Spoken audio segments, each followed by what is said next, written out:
शहबाज शरीफ ने चेयरमैन तहरीक इंसाफ पर तनकीद के निश्तर बरसा दिए। कहा इनको धोखे से इक्तदार में लाया गया। जिस दिन से चेयरमैन पीटीआई को आईनी तौर पर इक्तदार से हटाया गया उस दिन से ही वो इदारों के खिलाफ खलीज बातें कर रहे हैं। हमारे दौर में 190 मिलियन पाउंड्स की करप्शन नहीं हुई। हमारे दौर में काबीना के साथ धोखा नहीं हुआ। हमारे दौर में 190 मिलियन पाउंड्स की कोई करप्शन नहीं हुई।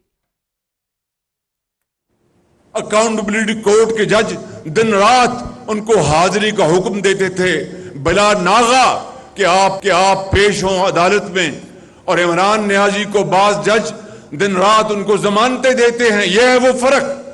आज वो शख्स जिसको धक्के के साथ, फ्रॉड के साथ इक्तदार में बिठाया गया, दिन रात चोर डाकू की वो गर्दान करता रहा और एक ईंट नहीं लगाई, आईनी तरीके से उसको इक्तदार से हटाया गया।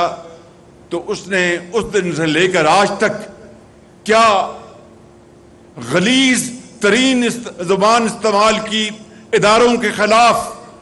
4 साल दौर में जो तबाही बर्बादी हुई उसको भी सामने रखें।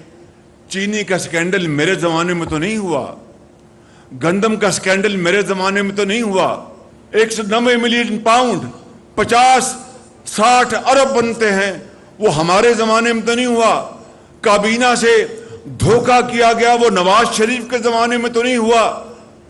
ये बातें हकायक, इसको कोई दुनिया का गया गुजरा शख्स नहीं जुटला सकता।